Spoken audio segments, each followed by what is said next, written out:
En términos económicos, a la eficacia, si lo queremos, del Estado para cumplir sus metas se le llama capacidad estatal. La capacidad estatal no solo depende de los recursos que tiene el Estado. Si un Estado no tiene recursos, su capacidad estatal será muy escasa. Por eso, pues tienes estados en el tercer mundo, por ejemplo, que no son ni siquiera capaces de mantener el orden público porque no tienen recursos mínimos para administrar defensa, seguridad, justicia internamente. Pero en nuestras sociedades el problema de la falta de capacidad estatal no se debe a la insuficiencia de recursos del Estado. El Estado tiene más recursos que ha tenido nunca. Se debe a que una organización absolutamente jerárquica como es un Estado, ahora mismo en la cabeza del Estado, al menos en términos de dirigencia, está Pedro Sánchez, pues en una estructura absolutamente vertical como es el Estado, no le puedes pedir que haga muchísimas cosas en todo, porque es que hay un cuello de botella directivo a la hora de tomar decisiones fortísimo. Pedro Sánchez, quien sea, quien esté al frente de la presidencia del gobierno en cada momento, no puede despachar absolutamente todos los asuntos de absolutamente todo, ni siquiera dar directrices muy generales, porque no tiene tiempo material para conocer bien cada uno de los asuntos.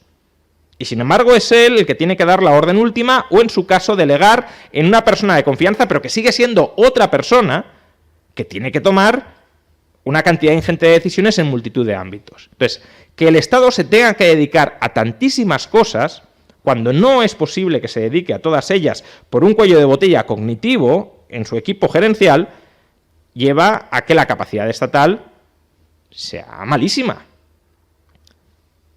Un dato de reciente publicación que además va a conectar con algo que os voy a contar luego, pero que para mí es muy elocuente. Encuesta de condiciones de vida del INE, publicada hace 2 o 3 días. Carencia material severa, que es el indicador más directo y, desde mi punto de vista, más ajustado a lo que entendemos por pobreza. Es decir, que la gente pues, no pueda comer todos los días en condiciones, que no pueda mantener su casa en una temperatura adecuada, que no pueda comprarse un coche o no pueda comprarse un televisor o no pueda comprarse un ordenador. Bueno, 2023. Después de haber disparado el tamaño del Estado durante la pandemia, de no haberlo reducido, porque se disparó durante la pandemia y luego nos dijeron el escudo social se va a quedar, aunque ya no hay pandemia, para garantizar la lucha contra la pobreza y que cada vez haya menos pobres en España. Bueno, tasa de pobreza o de carencia material severa más alto desde el año 2014. Año 2014 en plena recesión, cuasi quiebra de España. No solo eso, si nos vamos a ciertos indicadores dentro de la carencia material severa, pues porcentaje de gente que no puede comer carne cada 2 días, por ejemplo, o que no puede mantener la temperatura adecuada en su hogar, nos encontramos con el mayor porcentaje de toda la serie histórica, desde el año 2004, en 2 décadas. Entonces, ¿cómo es posible que un Estado que dice que tiene como prioridad absoluta luchar contra la pobreza, que ha multiplicado su tamaño, que maneja pues alrededor de la mitad del Producto Interior Bruto, y además con unas élites gobernantes que, al menos de boquilla, dicen que, ya digo, que están muy concienciados por la lucha contra la pobreza y que su prioridad ideológica es reducir las desigualdades, pero sobre todo mejorar el nivel de vida de los más desfavorecidos? ¿Cómo es posible que ese Estado vea cómo se le dispara la pobreza a máximos de 20 años? Pues o nos mienten cuando dicen que su prioridad es luchar contra la pobreza, o son muy torpes, o las dos cosas. Y lo que os estoy intentando trasladar ahora es que, en parte, es torpeza, pero no porque Pedro Sánchez sea tonto o Yolanda Díaz también, no.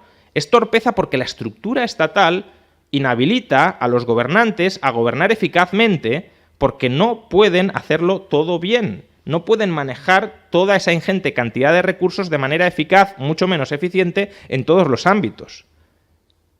Y por tanto, si queremos que el Estado las cosas que haga las haga bien, hay que adelgazar mucho el Estado para que se pueda enfocar en aquello que sí tiene que hacer o que sí que puede tener que hacer.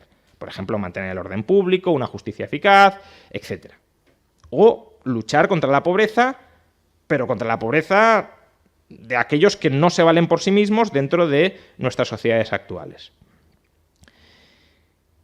Y con eso voy al último apartado dentro de esta charla, ¿no? Que quizás sea el más tangible, si lo queréis. Hasta ahora ha sido bastante filosófico o de reflexión general. Uno podría decir, bueno, lo que cuentas más o menos, o no, tampoco estoy presuponiéndolo, pero uno podría decir hipotéticamente, lo que cuentas más o menos tiene sentido, los principios me gustan, pero no le veo cuerpo. No veo cómo eso puede aterrizar, cómo eso puede descender, porque, claro, tú mañana te desprendes o sea, desestatalizas la educación, la sanidad, las pensiones, y solo los ricos podrían acceder a todo ello, pero el grueso de la población no lo podría hacer y además habría mucha gente que se quedaría en la indigencia y no estaría el Estado detrás para cubrirlos. Bueno, como os he dicho, vivimos ahora mismo, a pesar de toda la cantinela de que el neoliberalismo ha triunfado y de que el Estado está en retroceso, etcétera, vivimos en las sociedades con los estados más grandes de toda la historia. No hay un precedente histórico donde el Estado haya sido mayor en los últimos 20-25 años. Incluso con la pandemia ya sabéis que ha crecido todavía más. Por lo tanto, estamos en máximos históricos. Puede haber alguna sociedad que no, pero en general en Europa y en Estados Unidos estamos en máximos históricos en tiempos de paz, ¿vale? Es verdad que en la Segunda Guerra Mundial, claro, era una sociedad militarizada, pero fuera de la Segunda Guerra Mundial, máximos históricos. La recaudación fiscal de España en el año 2022 fue de 570.000 millones de euros. Ese dinero surgió de nosotros. No es que lo creara Pedro Sánchez, ni lo produjera Pedro Sánchez, sino surgió de nosotros. Nos lo quitó previamente el Estado a través de impuestos. Si sacáramos una media, en este caso bastante, yo diría, imprecisa, pero sí aproximada, eso significa que cada ciudadano, incluyendo los niños, porque estoy dividiendo por 47 millones de personas, cada ciudadano en promedio pagó 12.000 euros en impuestos. Por tanto, una familia de 3 miembros, una pareja y un niño, 36.000 de media. ¿Vale? Y si lo miramos no por ciudadanos, sino por trabajadores, eso significa que cada trabajador en términos promedios pagó 28.000 euros en impuestos.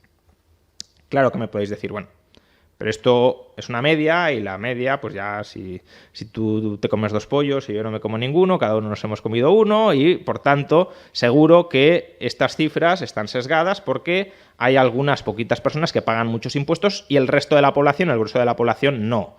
De tal manera que tenemos la imagen mental de una especie de redistribución vertical de la renta. Es decir, le quitamos a los ricos y gracias a que le quitamos a los ricos, todos los demás disfrutamos de un estado asistencial maravilloso.